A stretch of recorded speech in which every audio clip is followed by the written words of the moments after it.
Di sini kami akan membahas materi mengenai kedatangan bangsa-bangsa Barat ke Indonesia. Letak geografis Indonesia menjadi keunggulan yang dimiliki bangsa Indonesia sejak dahulu. Selain memiliki tanah yang subur, letaknya yang strategis menjadikan Indonesia sebagai jalur perdagangan dunia. Mengapa bangsa-bangsa Barat berbondong-bondong datang ke Indonesia ya?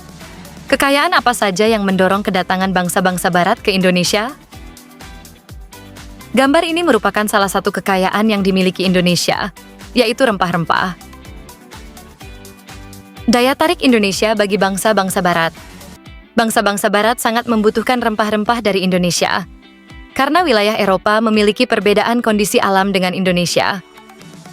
Iklim dan musim di Indonesia sangat mendukung tumbuh dan berkembangnya tanaman seperti rempah-rempah.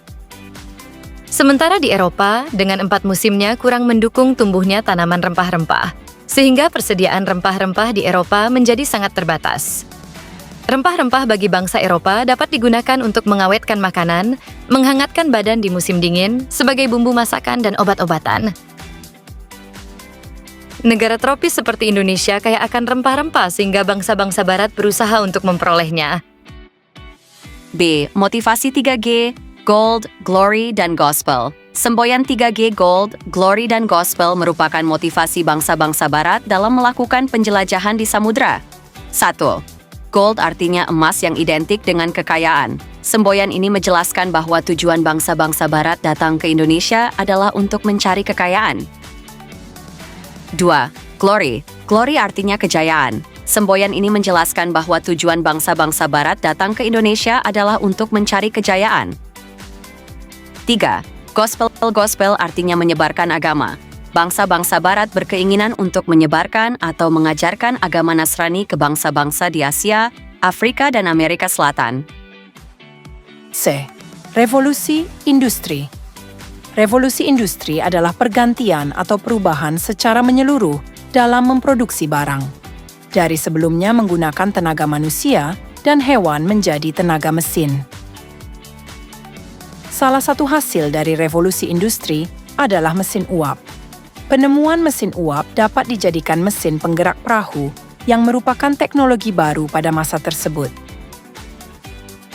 Perahu dengan mesin uap merupakan penemuan sangat penting pada revolusi industri yang mendorong penjelajah bangsa-bangsa Barat. Sekarang mari kita cari tahu bagaimana kronologis kedatangan bangsa-bangsa Barat ke Indonesia. Kedatangan bangsa Portugis di Maluku. Perjalanan Portugis mencari rempah-rempah diawali dari kota Lisabon, Portugis. Pada tahun 1486, Bartolomeu Dias melakukan pelayaran pertama menyusuri pantai barat Afrika. Portugis mencapai Maluku pada tahun 1511 di bawah pimpinan Alfonso de Albuquerque. Selanjutnya, Portugis menjalin hubungan dagang dengan Maluku. Pada tahun 1512, bangsa Portugis telah berhasil sampai di Maluku di bawah pimpinan Antonio de Abreu dan Francisco Serrao. Ekspedisi bangsa Inggris. Inggris membentuk persekutuan dagang diberi nama AIC, East India Company. Di dalamnya bergabung para pengusaha Inggris. Walaupun Inggris tiba di Kepulauan Nusantara, pengaruhnya tidak terlalu banyak seperti halnya Belanda. Kedatangan bangsa Belanda di Jayakarta atau Jakarta.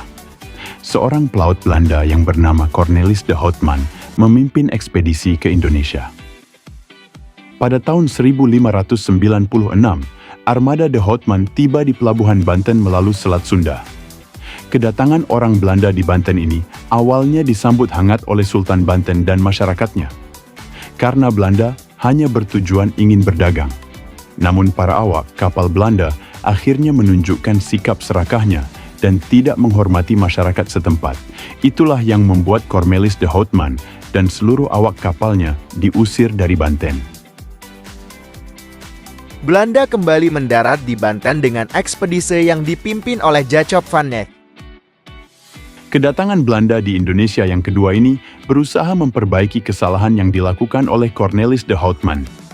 Kali ini Belanda lebih ramah sehingga mereka disambut dengan baik dan kemudian mereka diizinkan oleh penduduk setempat untuk berdagang. Pada pelayaran kedua ini, mereka berhasil rempah-rempah yang sangat banyak dan membawanya kembali ke Belanda. Dengan makin banyaknya pedagang Belanda di Indonesia, maka muncullah persaingan di antara para pedagang baik antar pedagang Eropa maupun pedagang yang berasal dari Belanda itu sendiri.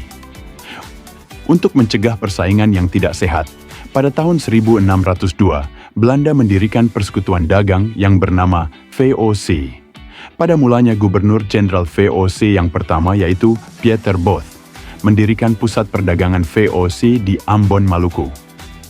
Namun kemudian pusat dagang dipindahkan ke Jayakarta atau Jakarta. Pangeran Jayakarta, seorang penguasa kota pelabuhan Jayakarta, yang menjabat sebagai wakil dan Kesultanan Banten, memberi izin kepada VOC untuk mendirikan kantor dagang di Jayakarta. Selain memberi izin kepada VOC, Pangeran Jayakarta juga memberikan izin pendirian kantor dagang kepada EEC, Inggris. Kebijakan ini membuat Belanda merasa tidak menyukai Pangeran Jayakarta.